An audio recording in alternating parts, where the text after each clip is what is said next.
DJ Dheeraj Mahkua presented by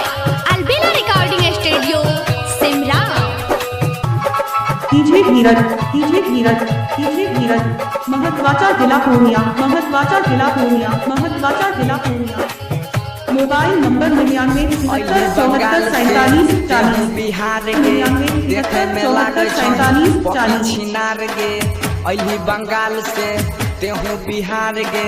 देखे में लागे छही पकी छिनार गे छौरा से करे जानी भच भच भच हाँ मार तो दे हाथ वाला खच खचा खच खच कर तो सामान तोर फच फच फच फच मार तो दे हाथ वाला कच कचा गच गच कर तो सामान तोर फच फच फच फच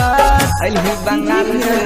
तेहू बिहार गे देखे में लागे छही पकी छिनार गे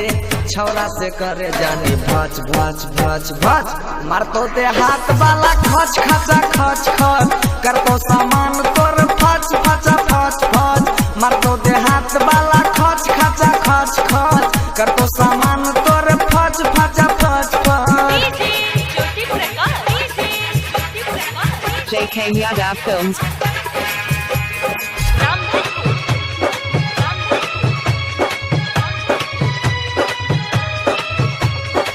छोटे रे चीज बापा करना गुमान गे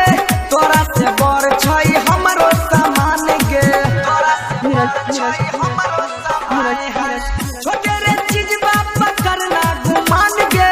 तोरा से बर छई हमरो सामान गे तोरा से बर छई हमरो सामान गे जोगा के राखे नहीं चोली के तारा का उहे खोजे छे सब छौरा कुमार का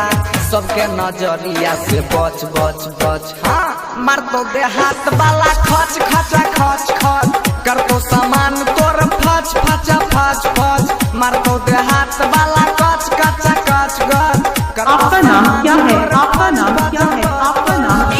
डीजे धीरज आप रहते हो कहाँ महत्वाचा विश्वरी स्थान आप रहते हो कहाँ